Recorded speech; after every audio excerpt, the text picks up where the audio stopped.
Nampak putih tak? Professional sikit. Okey, kita mulakan. Assalamualaikum warahmatullahi wabarakatuh.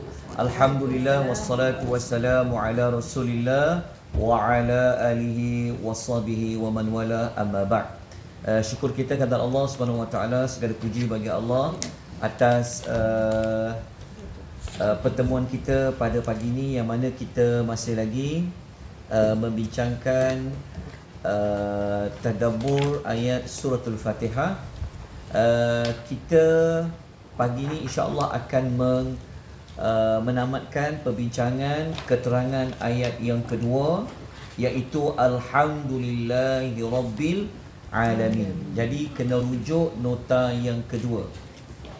Ya, setakat ni saya ada bagi dua nota, dan hari ini saya bawa lagi satu nota, iaitu keterangan ayat yang keempat, Maliki Yaumiddin. Jadi pastikan nota dapat di... Ada? Saya bagi tadi Maliki Yaumiddin, yang atas sekali, yang baru tadi. Ni ke? Maliki Yaumiddin. Cek tak dapat lagi. Cek kena bagi kat situ. 3, 6. Oh, saya buat 10 je. Tak apa, boleh ambil saya punya ni juga. Kalau tak cukup ambil ni. Dah. Ada. Saya buat 10 tu. 3, 6, 9. Oh, hari ni lebih seorang. 11. Okey, minta maaf. Okey. Sharing is caring, Okey. Kita Dah dah. okey dah. Okey, dah. Selesai dah. Merujuk pada nota. Okey. Minggu lepas alhamdulillah kita dah membincangkan tentang kalimah alhamdulillah. Segala puji bagi Allah itu membawa maksud apa. Jadi kalau kita ulang kembali bagi meraihkan sahabat-sahabat yang tidak dapat hadir pada minggu lepas, ucapan Alhamdulillahirabbil alamin adalah merupakan puji-pujian yang dibuat oleh Allah terhadap dirinya sendiri. Kerana apa? Kerana Allah ini dia adalah satu-satunya yang mentadbir, yang menguruskan sekalian alam. Maknanya Allah Ta'ala ni dia adalah yang menguruskan kita semua, yang menguruskan alam ini, yang menguruskan jin dan sebagainya. Sebab itu Allah Ta'ala ni dia layak untuk diberi puji-pujian. Okey, ayat ini walaupun Allah memuji dirinya sendiri, tetapi misis yang di sebaliknya, Allah sebenarnya nak mengajak kepada kita supaya kita pujilah kepada Allah Subhanahu wa taala. Maknanya kalau Allah boleh memuji dirinya sendiri, membawa maksud kita sebagai hamba, apatah lagi kita perlulah memuji Allah Subhanahu wa ta'ala. Boleh tengok dekat tafsiran ayat muka surat nombor pertama. Okey, kita juga telah pelajari pada minggu yang sebelum ini, ucapan alhamdulillah ini ia juga merupakan kalimah syukur dari seorang hamba kepada Allah Subhanahu wa ta'ala. Okey. Kemudian kalimah alhamdulillah adalah merupakan sebaik-baik doa, seperti mana muka surat nombor 3 yang telah pun kita ulaskan. Dan alhamdulillah ini juga merupakan nikmat Allah yang paling terbaik sekali. Tidak ada nikmat yang paling tinggi melainkan kita dapat mengucapkan alhamdulillah. Okey, kemudian telah pun kita sebutkan alhamdulillah, segala puji bagi Allah Ta'ala itu membawa makna Allah Ta'ala ini dia patut dipuji, dia layak dipuji dalam semua keadaan. Apapun keadaan yang kita lalui dalam hidup kita, Allah Ta'ala itu layak untuk diberi pujian. Kerana Allah Ta'ala ini dia adalah Rabbul Alamin. Dialah mengaturkan alam ini. Kita suka ke, kita tak suka ke, kita bahagia ke, kita tak bahagia ke, tidak ada sedikit ruang bagi Allah. Allah Ta'ala itu tidak layak untuk diberi pujian. Itu terkandung pada penggunaan huruf alif lam pada kalimah alhamdu. Dan minggu lepas telah pun kita kuatkan dengan hadis muka surat nombor 11, perkara yang kesembilan seperti mana yang diajarkan oleh Nabi sallallahu alaihi wasallam. Okay, Nabi sallallahu alaihi wasallam apabila dia melihat sesuatu yang tidak baik, Nabi tetap memuji Allah, tetapi ucapannya alhamdulillahi ala kulli hal. Begitu juga kalau Nabi berada dalam situasi yang baik, Nabi akan kata alhamdulillahilladzi bi ni'matihi tatimmu as-salihat.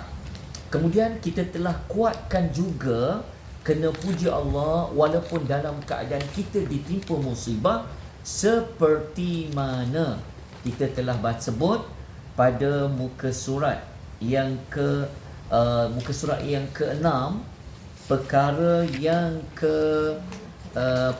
yang kedua, muka surat yang ke-6 dan muka surat yang ke-7. Kita telah pun kongsikan satu hadis yang sahih bagaimana ada seorang lelaki Allah telah mewafatkan anaknya, Allah telah mematikan anaknya. Maka Allah Ta'ala tanya pada malaikat, dia buat apa setelah Allah mematikan anaknya? Malaikat tu bagi tahu dia telah memuji Allah dengan ucapan alhamdulillah, walaupun dia ditimpa musibah kehilangan insan yang disayangi. Kerana apa? Kerana Allah lah yang menguruskan anak tu nak disihatkan bila, nak diberi sakit bila. Begitulah yang contoh terkandung dalam Rabbul Al-Alamin. Dan disebabkan itu Allah membina satu rumah untuk lelaki itu di dalam syurga. Rumah itu dinamakan pujian. Itulah alhamdulillahi rabbil alamin. Jadi semoga dalam hidup kita memperbanyakkanlah memuji Allah Subhanahu wa taala tanpa melihat kepada hanya pada waktu kita senang, bahagia, gembira, kaya, suka. Apa pun keadaan, Allah Ta'ala itu layak untuk diucapkan alhamdulillah. Baik, kita lihat muka surat nombor muka surat nota nombor 6. Okey, kita tengok muka surat nombor 6. Okey. Kelebihan memperbanyakkan mengucap kalimah alhamdulillah lah. Alhamdulillah. Okey, yang pertama adalah kelebihan dia, kumpulan yang awal-awal yang Allah akan panggil nanti di hari akhirat untuk masuk ke syurga Allah adalah orang yang banyak dia memuji Allah Subhanahu wa taala. Dalilnya, rujukan dia adalah hadis riwayat Tirmizi. Hadis ini hadis sahih yang mana sabda Nabi sallallahu alaihi wasallam, terjemahan hadis terus. Muka surat nombor 6. Cuba tak muka surat nombor 6. Okey, Nabi sallallahu alaihi wasallam bersabda, aku ini adalah sayyidu, aku adalah penghulu waladi Adam, penghulu bagi semua anak Adam pada hari kiamat. Wala fakhra wa biyadi liwa alhamdi. Dan Nabi kata walau bagaimanapun, Nabi kata walaupun aku ni penghulu ketua bagi semua manusia hari kiamat, tetapi aku tidaklah sombong, kata Nabi. Dan Nabi kata pada tanganku ada satu bendera yang tertulis alhamdu, iaitu bendera pujian.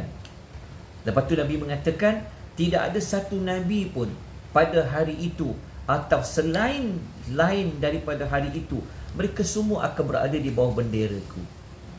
Maksudnya Nabi ni adalah penghulu bagi segala para Nabi. Jadi Nabi kata aku ialah orang yang pertama Allah bangkitkan dari kubur dan aku tidaklah menjadi kumpulan yang sombong. Okey, sebab dia ada satu bendera khas untuk Panji, adalah untuk kumpulan orang yang banyak memuji Allah Subhanahu wa taala. Justru itu banyaklah puji Allah. Alhamdulillah. Alhamdulillah, dia adalah satu kalimah yang sangat bermanfaat besar, kalimah alhamdulillah. Dia adalah kalimah terapi, dia adalah kalimah penawar, dia adalah kalimah yang boleh menyelesaikan semua masalah apabila hamba itu mengucapkan alhamdulillah. Ada masalah, alhamdulillah. Tak ada masalah, alhamdulillah. Sakit, alhamdulillah. Sedih, alhamdulillah. Tenang. Kan, tapi kalau tak ucap alhamdulillah ni rasa macam berat je. So ucap Alhamdulillah, dia merupakan syifa, penawar, terapi untuk kita semua. Sebab kita puji Allah. Baik. Kemudian yang kedua, mendapat sebuah rumah di dalam syurga. Rumah itu disebutkan sebagai rumah pujian. Ini telah kita sebutkan kisah lelaki yang dia mengucapkan Alhamdulillah setelah kematian anaknya. Jadi hadis tadi menjadi panduan kalau kita kena apa pun musibah, kita mulakanlah dengan mengucapkan Alhamdulillah. Kalau nak tambah hujungnya ala kulli halin, baru kita sebut inna lillahi wa inna ilaihi raji'un. Lepas tu kita minta apa lagi? Minggu lepas kita sebut, kita minta Allah bagi ganjaran pahala musibah yang Allah timpa pada kita. Kemudian kita minta Allah gantikan yang lebih baik. Itu adalah adab-adab kita ditimpa musibah. Okay, Alhamdulillah. Baik, mari kita lihat secara spesifik bilakah waktu, tempat yang digalakkan untuk memperbanyakkan ucap Alhamdulillah. Okey, muka surat nombor 7. Okey, dalam nota muka surat nombor 7, yang pertama setelah kita selesai makan dan minum. Yang ni memang semua orang tahu. Tetap lepas makan dan minum, tapi tak perlu tunggu bunyi baru nak ucap Alhamdulillah. Nabi tak pernah cakap macam tu, lepas makan dan minum. Okey, apa fadilat dia kita dapat? Sabda Nabi SAW, hadis riwayat Muslim, Inna Allah la yurda 'anil 'abdi an ya'kula aklata fayahmadahu 'alaiha aw yashraba syurbata fayahmadahu 'alaiha. Sabda Nabi SAW, sesungguhnya Allah itu redha kepada seorang hamba yang dia apabila dia makan suatu makanan, dia ucap Alhamdulillah, ataupun dia meminum sesuatu minuman, dia mengucapkan Alhamdulillah. So kelebihan dia apa? Dia akan dapat redha Allah. So jangan lepaskan peluang untuk ucap Alhamdulillah. Walaupun minum hanya setitik, seteguk, makan hanya nak rasa saja, pun ucapkan Alhamdulillah. So maknanya Alhamdulillah tak perlu ucap nak tunggu kenyang baru ucap, tak perlu. Okey. Hadis yang kedua, muka surat nombor 7 tu, apa kata kita tambah baik lagi kalau kita nak doa lepas makan, lepas minum, kita tambah lagi, ada panjang sikit doa dia. Tapi paling pendek Alhamdulillah. Tapi kalau nak panjang lagi, nak dapat kelebihan Allah mengampunkan dosa, kena take note doa itu. Okay, tengok ya. Sesiapa yang telah selesai makan sesuatu makanan, kata Nabi, man akala ta'aman summa qala, kemudian dia mengucapkan, doa dia adalah Alhamdulillahilladzi at'amani hadha at-ta'ama, boleh juga at'amni ataupun at'amani hadha at-ta'ama wa razaqanihi min ghairi haulin minni wala quwwatin. Sampai situ je. Kalau dia ucap kalimah ni, tengok apa erti doa dia tu. Segala puji bagi Allah yang telah memberi kepadaku makanan dan rezeki ini tanpa ada sebarang daya dan kekuatan dariku. Okay? Sampai situ je doa dia. Maknanya kita kata pada Allah, segala puji bagi Allah kerana telah bagi makan, telah bagi minum, telah bagi rezeki ini. Pada hakikatnya, kita tak akan dapat makan, tak akan dapat minum kalau Allah tak memberikan kekuatan. Hatta nak gerakkan tangan ke, makanan tu sendiri nak cari ke, siapa yang baca doa itu, sabda Nabi SAW, ghufira lahu ma taqaddama min dhanbihi, maka Allah akan mengampuni dosa-dosanya yang telah lalu. Tapi dosa mana? Dosa-dosa kecil. Hadis hasan riwayat Abu Daud. Dosa kecil pun jangan dipandang ringan. Okey. Yang kedua, muka surat nombor 8, Bilakah waktu kita sangat digalakkan untuk memperbanyak ucapan Alhamdulillah adalah ketika kita hendak tidur. Biasa baca doa tidur macam tak ada Alhamdulillah. Lepas ni ucapkan juga Alhamdulillah. Okey, kata Anas radhiyallahu anhu, dia kata, okey, apabila Nabi SAW berada di tempat pembaringannya, maksudnya Nabi nak masuk tidur lah, maka Nabi SAW akan mengucapkan doa ini. Alhamdulillahilladzi at'amana wa saqana wa kafana wa awana wa kam mimman la kafilahu wa la ma'wa. Yang ni. Tapi tak payah sampai nak kena macam mengaji pula. Allah tak perlu, baca saja, lalu je. Okey, apa doa tu? Segala puji bagi Allah yang telah memberi kami makan, bagi minum, bagi kecukupan, bagi tempat tinggal, sementara ramai orang tak kecukupan dan tak ada tempat tinggal. Riwayat Muslim. So Nabi baca. Nabi tak nak tertinggal ruang untuk mengucapkan Alhamdulillah. Hatta Nabi nak tidur pun, Nabi tetap mengucapkan Alhamdulillah. Tapi kalau tak mampu ingat yang belakang tu, Alhamdulillah pun cukup lah. Tapi kalau boleh ucap lagi kita, sebab kita tahu ucapan Alhamdulillah adalah tanda syukur. Kita belajar tak? Jadi kalau orang bersyukur, Allah tambah lagi nikmat. Okay. Hadis yang kedua, kisah Fatimah dan Aisyah radhiyallahu anha, yang mana kedua-dua ni sebenarnya mereka pernah meminta kepada Nabi khadam, tukang gaji. Mereka nak bibit lah, pembantu. Penat buat kerja rumah orang dulu ni, dia buat secara manual. Kita sekarang senang banyak dah. Kita tak, urut pun ada kursi tolong urut kan. Betul tak? Semua ada. Dapur pun tekan dari jauh boleh hidup dah. Kan orang dulu nak tepung, okay, manual dia. Betul tak? Sekarang ni semua automatik. Paling senang ada thermomix. Itu pun ajaib juga tu. Thermomix tu okey. Betul tak? Okey. So mereka mengadu kepada Nabi. Ada riwayat lain Ali juga terlibatlah. Kan nak minta seorang khadam, tapi Nabi ajarkan kepada mereka apa yang lebih baik. Okey. Nabi SAW bersabda, maukah kamu berdua aku bagi tahu tentang sesuatu yang lebih baik daripada apa yang kamu tanya kepadaku. Tanya apa? Tanya tentang khadam tu lah kan. So apabila kamu berdua berada di tempat tidur kamu, bertakbirlah sebanyak 34 kali. Cuma tak payah sebut takbir, bukan takbir macam tu. Allahu Akbar 34 kali. Kemudian bertasbih sebanyak 33 kali. Ucap Alhamdulillah 33 kali.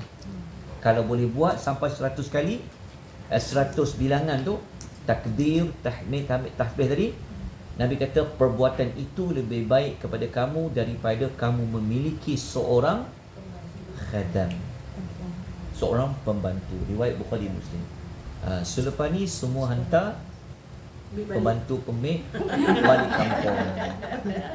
Mujarab tasbih ni. Betul. Nampak tak penat dah. Alhamdulillah Allah bagi. Tapi bimbang baru baca Allahu Akbar dia dah tertidur. Sebab itu syaitan akan buat baik-baik tertidur. Okey, jelas. Maksudnya kita tak nak meninggalkan ucapan Alhamdulillah kepada Allah, puji Allah, walaupun kita dalam keadaan kita nak tidur. Okey. Nombor 3, ketika kita bangun daripada tidur pun sunnah Nabi. Kata Abu Zar radhiyallahu anhu, muka surat nombor 9, Nabi SAW apabila tengok yang baris yang ketiga terus, baginda akan membaca. Apabila Nabi bangun daripada tidur, Nabi akan membaca Alhamdulillahilladzi ahyana ba'dama amatana wa ilaihin nusyur. Hadis riwayat Bukhari. Okey, tapi depan dia ada ucapan apa? Alhamdulillah. Segala puji bagi Allah yang telah menghidupkan kami setelah mematikan kami. Sebab kita tahu mati itu adalah tidur itu adalah mati. Dan hanya kepada Allah sahajalah kami akan dibangkitkan. Ucap Alhamdulillah. Bangun tidur, mulakan hari dengan paling pendek pun Alhamdulillah. Kalau tak ingat allazi ahyana ba'dama amatana tu, Alhamdulillah pun sudah memadai. Tapi pujilah Allah.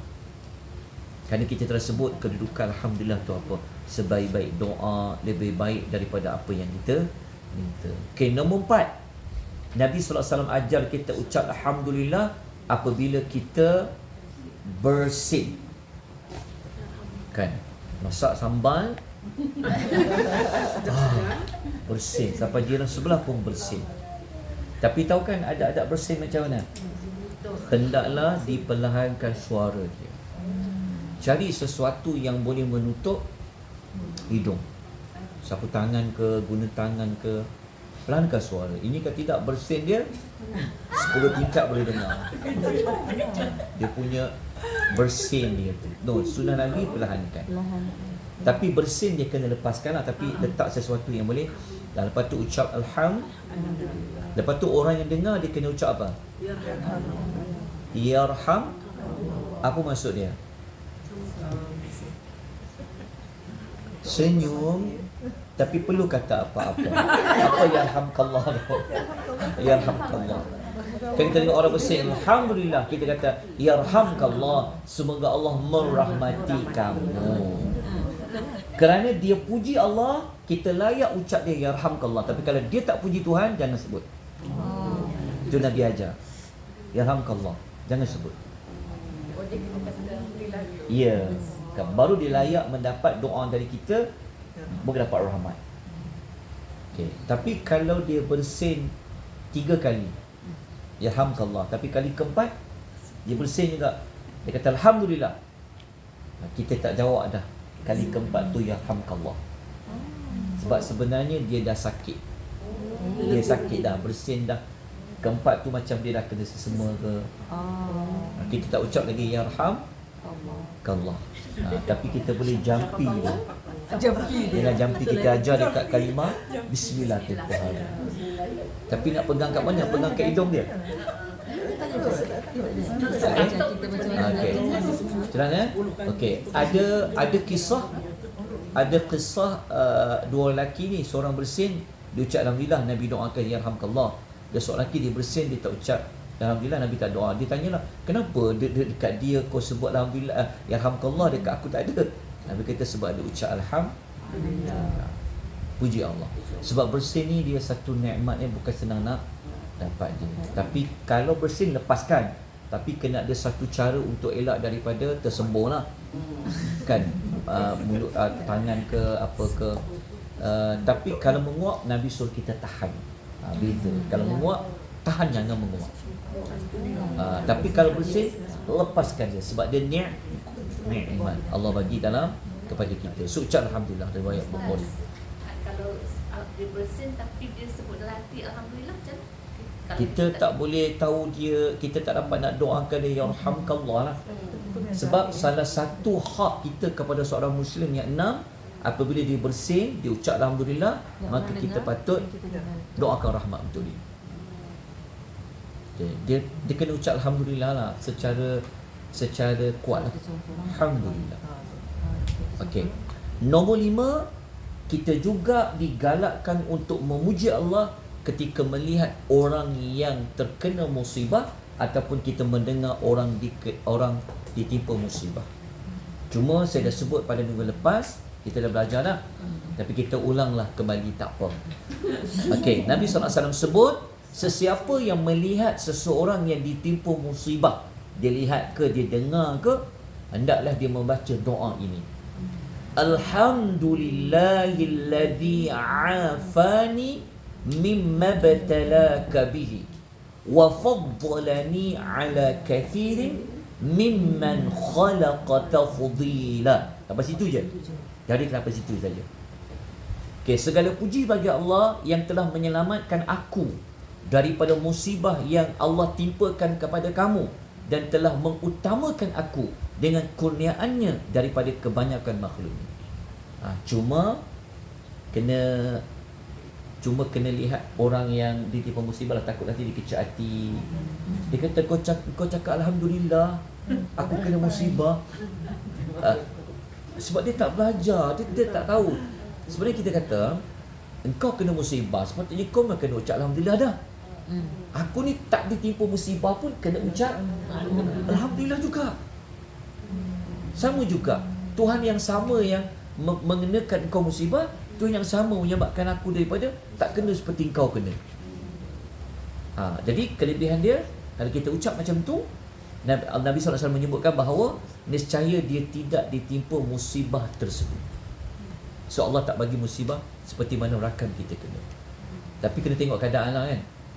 Kalau nampak macam dia tak belajar je, takut dia kecil hati pula, kita cakap pada diri kita sajalah.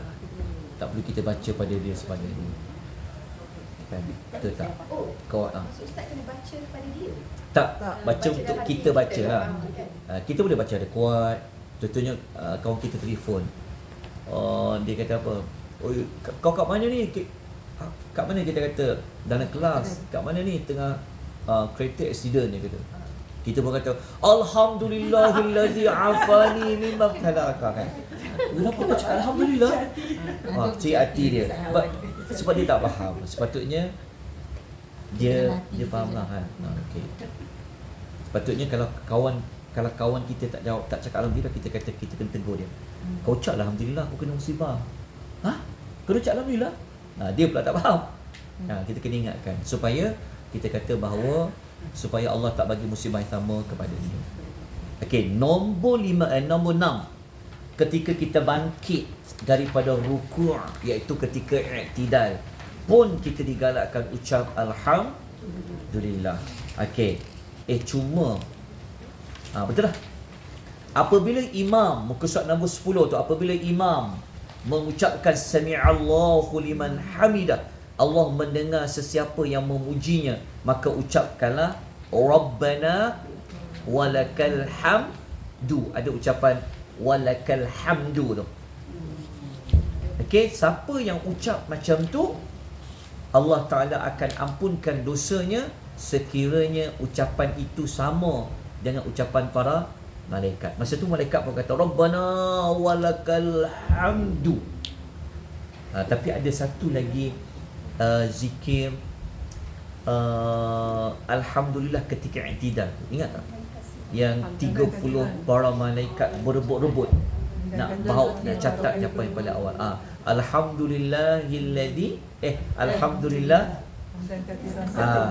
hamdan kathiran tayyiban mubarakan fihi. Yang itu tambah hamdan kathiran, pujian yang banyak, tayyiban yang baik, mubarakan yang diberkati padanya. So tambah lagi Alhamdulillah. Okey. Nombor 7, tempat yang kita digalakkan untuk memperbanyakkan puji-pujian kepada Allah setelah kita belajar surah Al-Fatihah, yang Allah menyuruh kepada kita memuji Allah kerana Allah itu mentadbirkan alam, adalah selesai daripada salat. Selesai daripada salat. Sesiapa yang bertasbih, dia mengucapkan subhanallah selesai daripada salat sebanyak 33 kali. Dia bertahmid alhamdulillah 33 kali. Dia bertakbir sebanyak 33 kali. Kemudian dia mengenapkan jari 100 dengan ucapan la ilaha illallah wahdahu la syarikalah lahul mulku wa lahul hamdu wa huwa ala kulli syai'in qadir. Maka dosa-dosanya telah lalu akan diampunkan oleh Allah sekalipun banyak seperti buih di lautan. Okey. Jelasnya ini adalah satu bentuk daripada pelbagai bentuk untuk ucap tasbih, tahmid, takbir, la ilaha illallah. Biasa kita buat 3-3, 1. Sebenarnya ada teknik lain. Pun sunnah Nabi juga. Pernah dengar 10-10-10? Pernah dengar 25-25-25-25? Pernah dengar 33-33-33? Pernah dengar? Pernah dengar 33-33-34? Ada. Yang 25-25-25-25 tu Subhanallah 25, Alhamdulillah 25, Allahu Akbar 25, La ilallah 25. Itu pun sunnah Nabi SAW. Tapi kalau tak dan sangat, banyak kerja ni, lepas salam ni, lepas imam bagi salam je, cak lik bawah tak, cabut. Dia dah cepat. Paling kurang jangan sampai tak ucap Subhanallah 10, Alhamdulillah 10, takbir 10. Subhanallah 10, Alhamdulillah 10, takbir 10. Itu pun Allah akan bagi ganjaran syurga. Siapa yang melazimi dua perkara ini, kata Nabi dalam hadis, yang mana dua perkara itu senang dia nak buat, tapi ramai orang yang tinggal, ramai yang tak dapat buat. Nabi kata pertama lepas solat, Subhanallah 10, Alhamdulillah 10, takbir 10. Lepas tu sebelum tidur 33, 34. Dan banyak riwayat, ada kata Subhanallah 34, ada kata Alhamdulillah 34, ada kata takbir 34. Boleh tukar-tukar lah. Kenapa Nabi kata, lepas tu sahabat tanya, kenapa engkau kata dia senang ramai orang tinggal? Kerana syaitan akan buat orang itu, dia berada dalam keadaan yang sibuk sampai dia tak sempat nak ucap zikir tu. Macam kita lah, membayang sampai tak sempat nak tasbih, tak sempat nak takbir.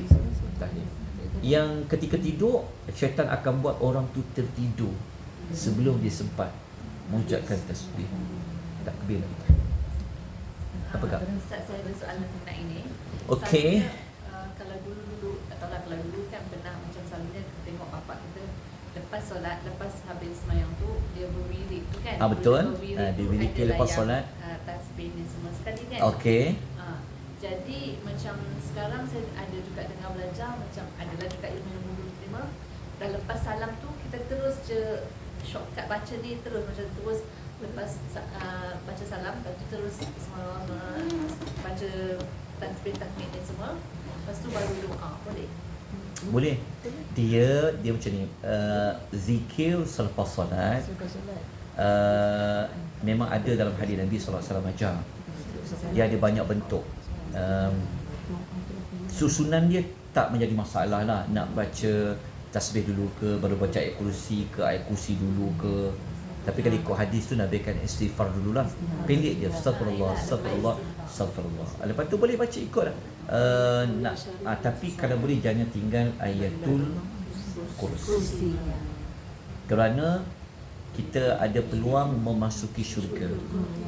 Sesiapa yang membaca setiap kali selepas solat ayatul kursi, maka tidak ada menghalang dia daripada masuk syurga melainkan mati. Bacalah yang tu. Tapi kalau nak terus pun boleh, nak pendekkan pun boleh. Dia tidak ada halangan, nak panjang boleh, pendek boleh.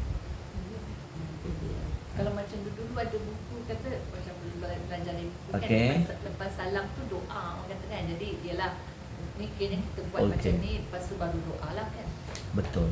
Dia sebenarnya kalau kita belajar doa ni dia ada sebenarnya doa, ada doa berbentuk puji-pujian, ada doa berbentuk hajat. Sebenarnya kita puji Allah tu sebenarnya doa.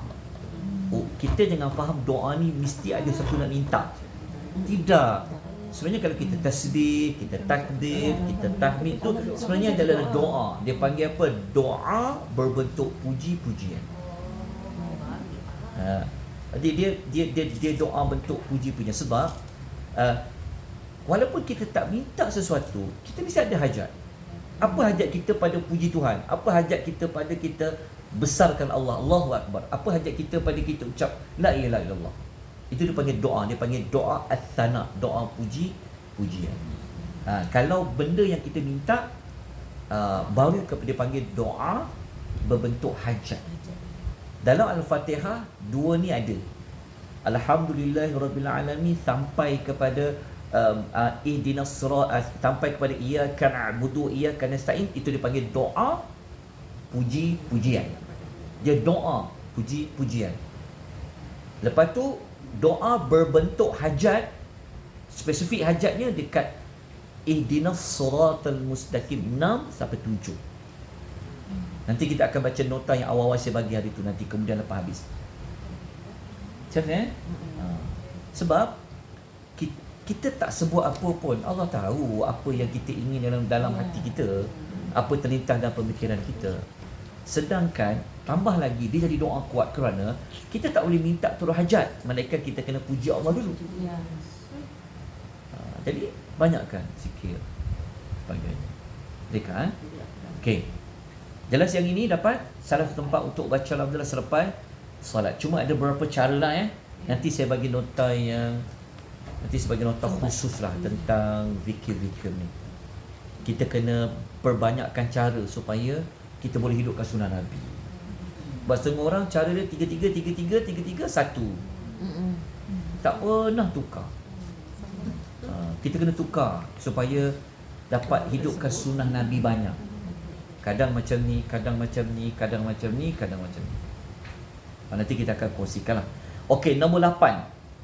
Bila lagi waktu kita digalakkan oleh Allah Subhanahu Wa Taala untuk kita memperbanyakkan ucap alhamdulillah ketika terjaga di waktu malam. Jaga waktu malam, kita amalkan zikir ini. Jadi antara doa yang mustajab juga waktunya. Okay, tengok dalam hadis tu buku surat nombor 11.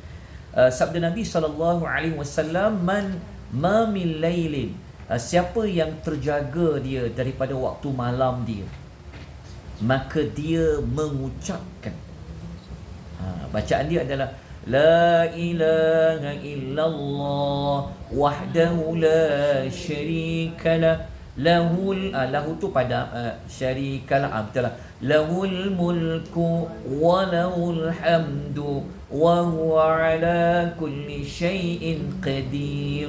Lepas tu dia ucapkan alhamdulillah wa subhanallah wa la ilaha illallah wallahu akbar wa la hawla wa la quwwata illa billah. Summa qala, kemudian dia berkata lagi, lepas dia baca zikir tadi tu, kemudian kalau dia doa Allahumma ufirli, ya Allah berilah keampunan kepadaku, atau dia minta doa lain daripada itu, kata Allah apa? Nescaya doanya Allah kabulkan. Ni dipanggil salah satu tempat doa yang mustajab adalah apabila terjaga di waktu malam. Tapi syaratnya kena puji Allah dulu tadi tu lah. Ada kalimah tahlilnya la ilaha illallah syarikalah, lepas tu ada kalimah alhamdulillah, bisa ada tasbih, bisa ada takbir, bisa ada kalimah hauqalah la haula wala, baru dia doa. Nak doa minta pengampunan ke apa ke boleh. Ni ada saya terikutlah, ada praktis juga sebab dalam Instagram ada ni. Tapi dia kata rock lepas dah baca tu ni rock friendly. Kita sebut sama. Ya. Betul lah. Allahumma fil itu dia minta pengampunan lah, ataupun doa lain selain daripada minta pengampunan. Tapi antara benda yang besar dalam hidup kita kena minta ampun lah pada Allah Subhanahu Wa Taala. Ambil peluang tu. Jangan terjaga tidur balik, tak apalah nak tidur tu. Tapi kalau dia berwuduk, maknanya dia tak nak teruskan tidur, dia terus ambil wuduk, dia kerjakan salat, salatnya Allah terima. Maksudnya peluang untuk ibadat tu sangat dekat dengan Allah SWT. Hadis riwayat Jadi buat Dia tak boleh tengok phone dulu. kalau nak solat, tak payah ni. kalau tak nak solat, tak apa. Kena buat dulu, lepas tu solat. Baca ni dulu. Bangun-bangun je baca. Bangun baca zikir tu, lepas tu baru doa. Kalau tak nak sambung dengan solat, tak apa. Boleh teruskan tidur balik. Kalau nak solat lagi afdal. Itu dia masuk part lain lah. Okey. Jelas, hadis riwayat Bukhari. Yang tak boleh ni kalau bangun tengok phone dulu. Ya, itu tak boleh. Dia tak boleh buat apa-apa dulu. Boleh dia tengok phone, tapi dia tengok Untuk baca. nota ni. Untuk baca ni. Boleh. Ya. Dia tengok nota ni lah. Tengok time. Untuk baca Soft tengok copy. ni. Okey, dapat yang ini? Okey. Maknanya sampai kita terjaga daripada tidur ni. Sebelum tidur tadi dah alhamdulillah, bangun nak tidur pun alhamdulillah, terjaga pun alhamdulillah. Okey, nombor 9 kita dah sebutkan doa kalau kita dalam keadaan kita susah, dapat kesenangan, sebut alhamdulillahillazi bi ni'matihi tatimmus shalihat. Tapi kalau dapat benda yang baik, benda yang buruk, alhamdulillahi ala kulli hal. Okey, itulah 9 tempat secara spesifik kita digalakkan untuk memperbanyakkan puji-pujian kepada Allah Subhanahu wa taala. Maka selesailah kita pada pagi ini perbincangan tentang ungkapan dalam ayat, potongan ayat alhamdulillah, segala puji bagi Allah. Okay, kita nak kukuhkan sekali lagi Rabbul Alamin, muka surat nombor 12. Walaupun kita dah belajar dah sebelum ini, apa makna Rabbul Alamin? Okey, Al-Alamin, tengok muka surat nombor 12, kita telah terangkan selain daripada Allah, semua termasuk di bawah istilah Al-Alamin. Tapi apa makna Rabb? Okey, muka surat nombor 12. Menurut At-Tabari, Al-Imam At-Tabari dalam tafsir beliau mengatakan perkataan Ar-Rabb dalam bahasa Arab mempunyai beberapa maksud. Seperti As-Sayyid, seperti tuan yang ditaati. Yang kedua Al-Muslih, yang memperbaiki. Yang ketiga Al-Malik, iaitu pemilik. Ini secara umum maksud Rabb. Jadi kalau kita ambil makna ni, kita kata segala puji bagi Allah, Tuhan yang patut ditaati. Segala puji bagi Allah yang memperbaiki keadaan manusia ni. Kemudian sebagai pemilik. Jadi itu makna Rabb.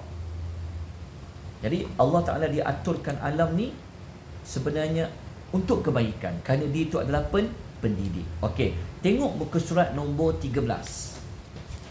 Muka surat nombor 13.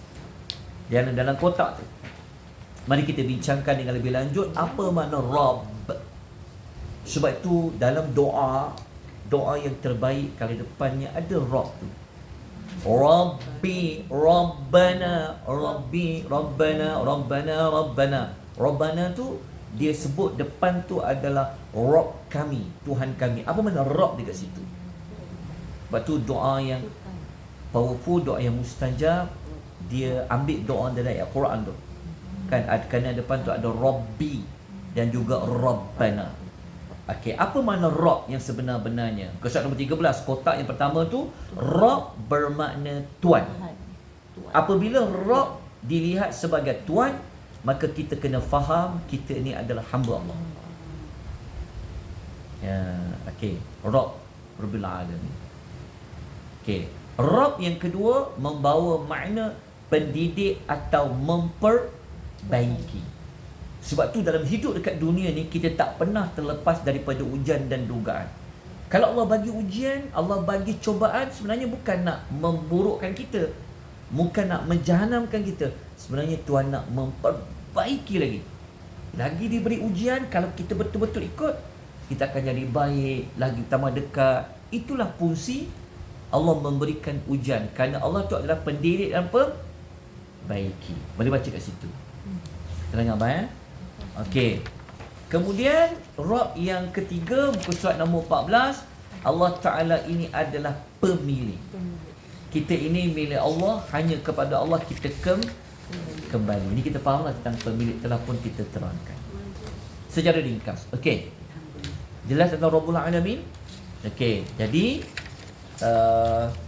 alhamdulillahirabbil alamin, segala puji bagi Allah, bagi Rabb yang memiliki, yang mentadbir, dalam masa yang sama dia adalah tuan bagi sekalian alam. Dia adalah pendidik, pembaiki untuk sekalian alam. Sebab itu kita keluarkan istilah kita kena cinta, terima, sayang kepada takdir kita. Apa yang Allah buat ni sebenarnya adalah untuk kebaikan manusia. Tidak ada ya Allah buat itu yang buruk. Kalau kata dia kena azab, kebaikan untuk dia. Kalau dia kena beri hukuman, kebaikan untuk dia dan orang lain lah. Kan, macam sekarang perang. Kan, kalau tengok kenapa Allah tak tolong penduduk Palestin. Allah Ta'ala boleh saja untuk dia menghantar burung ababil berbondong-bondong menghancurkan Zionis Israel tu. Boleh je Allah buat. Allah Ta'ala juga dia boleh buat menghantar malaikat-malaikat yang pernah turun dalam perang Badar. 1,000 sampai 3,000 Allah boleh juga buat. Tapi ada sesuatu yang Allah nak sampaikan kepada kita. Kalau kita pegang Rabbul Alamin ni, kita yakin pasti ada kebaikan pada orang tu.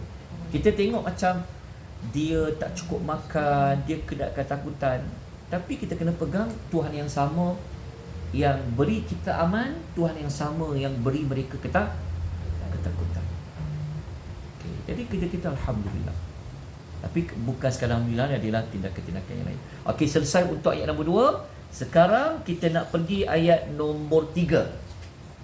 Ayat nombor 3 kena tengok dekat nota yang pertama. Bismillahirrahmanirrahim. So kita nak bincang ayat Ar-Rahmanirrahim.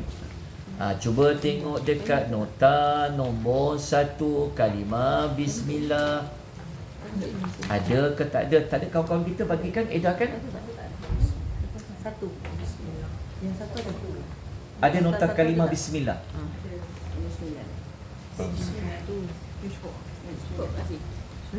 Ada yang ikut kita di TikTok ni, insyaAllah kalau dia hantar maklumat, nanti kita akan beri mereka nota juga.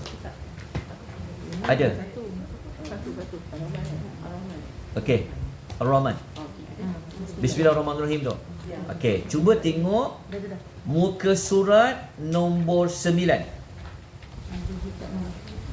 Muka surat nombor 9, keterangan ayat yang ketiga.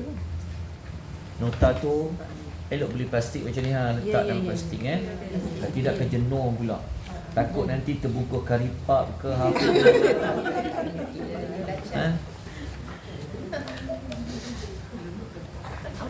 Nanti kita binding dia. Pelan-pelan kita. Okey, dah selesai. Okey. Apa dah? Okey, sekarang kita masuk ayat nombor 3. Okey, ayat nombor 3 ni kita tak perlu nak bincang panjang, sebab kita dah bincang panjang dekat ayat nombor 1. Sebab Ar-Rahman tu apa, Ar-Rahim tu apa.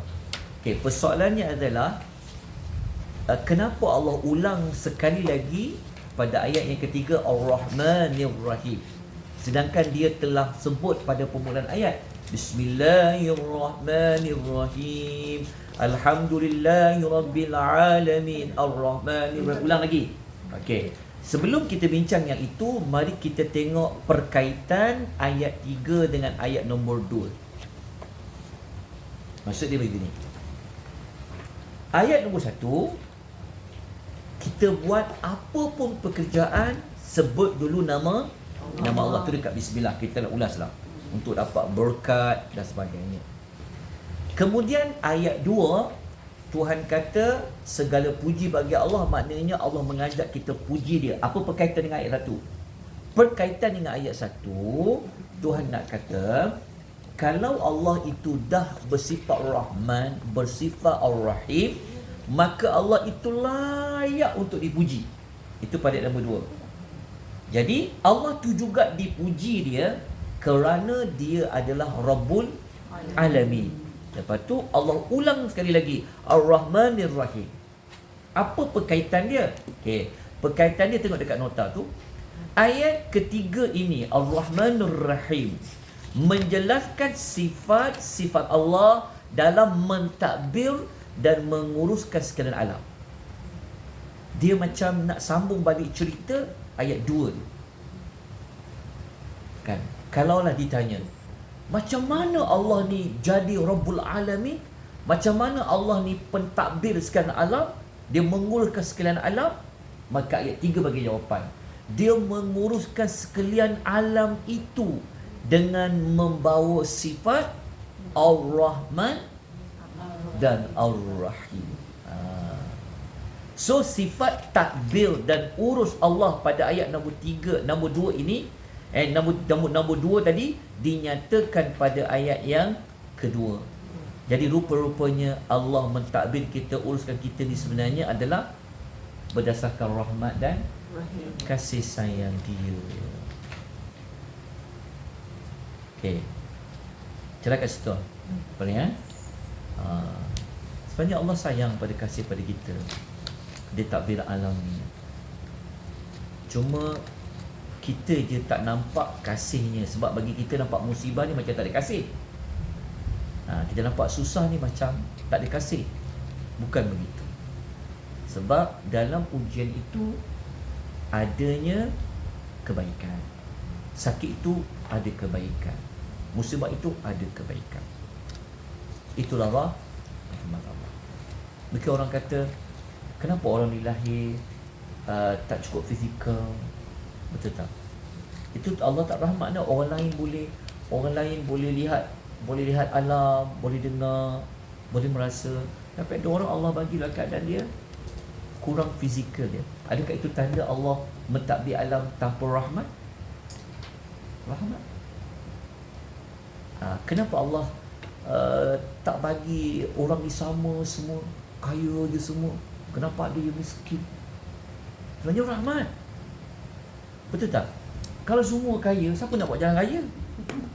Siapa nak pergi buat kerja-kerja yang berat-berat ladang semua tu? Siapa nak duduk kerja sawah? Nak makan apa?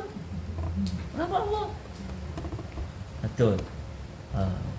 Banyak lagi sebenarnya kita nak bincang rahmat Allah Ta'ala dari sudut tu. Lepas tu kenapa Allah Ta'ala bagi pada orang ni dia ada anak atau tak ada anak? Tentu Tuhan tahu kenapa dia tak ada anak. Daripada anak ada orang rezeki sempit, ada orang rezeki luas. Sebenarnya Allah sempit rezeki, sebenarnya ada rahmat Allah pada sempit tu. Sebab tu dia kalau belajar Asmaul Husna, dia belajar panjang lagi, dia akan kenal Tuhan tu. Dia akan bersyukur. Siapa tak dia kata, baguslah aku jadi sempit rezeki. Dia akan sampai macam tu. Sebab dia kena cinta pada takdir. Tapi bukan bawa kepada dia tak nak usaha. Dia akan bawa dia kepada terima apa yang Allah bagi. Dia terima. Dia tidak usaha, tapi Allah bagi macam tu juga. Alhamdulillah. Syukur pada Allah. Allah bahagia. Dia kenapa jadi tak bahagia? Sebab tengok orang lain lebih, sakit mata, sakit telinga. Tengok orang lebih kan. Tu yang dengki sini, dengki sana. Tuduh orang ni, tuduh orang sana. Sebab apa? Sebab dia tak boleh menerima takdir Allah pada diri. Kenapa dia cantik, kenapa tak cantik? Kenapa dia begini, kenapa dia begini? Nampak? Sebenarnya kita telah menarik negatif tu. Kita sendiri yang bawa dia. Sebenarnya tak macam tu pun. Tahu tak? Patutnya kita bahagiakan dengan apa yang Tuhan bagi. Tak? Kenapa suami dia handsome, suami aku tak handsome? Kenapa suami dia kenapa? Isteri pula kenapa isteri ni? Kenapa? Tengok. Untung kau main dapat isteri kau pada masak. Isteri aku main, ya Allah main. Pokai aku main, dia tak makan kedai dia kata. Kalau dia belajar betul-betul dia kenal Allah tu. Sebenarnya ada rahmat Allah. Sebenarnya. Faham? Ada rahmat Allah kat situ. Dia kena cari mana rahmat Allah pada suami dia tu. Akan menjadikan dia bersyukur pada Tuhan. Dia tak ada orang, anak aku nak tinggi sangat anak perempuan. Nak lelaki semua. Kau untung kan lelaki perempuan. Ada orang kata macam tu kan? Kata tak. Tuhan yang sama yang bagi aku anak lelaki perempuan. Tuhan yang sama bagi kau anak lelaki semua. Ada rahmat Allah pada situ. Kerana Allah telah cakap dalam surah Al-Fatihah, dia pentadbir sekalian alam. Dia puji diri dia kerana dia pentadbir sekalian alam. Lepas tu dia cakap dia takbir sekalian alam pula dengan Rahman dan Rahim. So sebenarnya bahagia hidup ni. Betul tak? Okey, Alhamdulillah. Lepas tu ucap pula, Alhamdulillah saya aman dunia. Betul tak? Kan tidak rakyat asyik Puas hati pemerintah ni. Asyik cari pemerintah je lah. Sudah habis. Tukar ni pun masalah, tukar ni pun masalah. So apa kau nak sebenarnya? Diri sendiri. Tak pernah puas hati. Ya, dia takkan pernah puas. Lepas tu kalau dia faham, dia faham dia bukan kita letak diri kita tak nak usaha, tak nak dapat macam orang lain dapat. Tapi dah habis daya dah. Dah habis doa dah. Teruskan berdoa. Okey. Masuk kepada tafsir ayat ketiga. Okey, kita ada 2-3 minit lagi, lepas tu kita akan habiskan. Ayat nombor 3, kita tengok muka surat nota dekat surat nombor 10 tu. Kita perlu tengok nota ya supaya mudahkan untuk kita tengok balik semula. Sebab kita ni Melayu. Mudah lupa. Minggu ni belajar, minggu depan ada rahmat Allah juga. Betul tak? Alhamdulillah lupa. Okey. Tapi saya kena sabar lah. Saya kena sabar lah. Okey, tak apa. Ada nota senang supaya boleh ulang balik semula. Okey. Dr. Suqardawi dalam tafsir Juz' Amma, dia kata, kenapa muka surat nombor dekat nota bismillah tu nombor 10. Nampak tak dekat tafsir ayat tu? Okey. Kenapa Allah ulang dua nama ni? Ayat 1 dah ulang dah. Ayat 3 nak ulang lagi. Ar-Rahmanur Rahim adalah untuk menambahkan kekuatan makna rahmat yang sangat luas. Jadi Allah nak kuatkan lagi. Allah Ta'ala ni rahmat dia luas sangat, kasih dia luas sangat. Sebab apa? Sebab ada orang yang menuduh Tuhan, orang yang beriman ni sebagai Al-Jabbar, macam nama yang memaksa, Al-Muntaqim, maha membalas dendam. Sedangkan kata Syekh Dr. Qardawi, nama Al-Jabbar tu sekali je Allah sebut dalam Quran. Nama Al-Muntaqim tu sekali je. Tapi Ar-Rahman Ar-Rahim sampai ulang 2 kali dalam surah yang sama. Sebenarnya Allah nak sampaikan mesej bahawa Allah ni lah yang sayang dan kasih kepada manusia. Betul tak? Rupanya selama ni Allah kasih pada kita. Dia aturkan hidup kita. Kejap macam ni, kejap macam ni, kejap macam ni. Alhamdulillah. Syukur pada Allah. Betul tak? Rasa cukup dah kan? Rasa macam cukup. Kalau tidak, kenapa lah hidup aku macam ni? Complicated.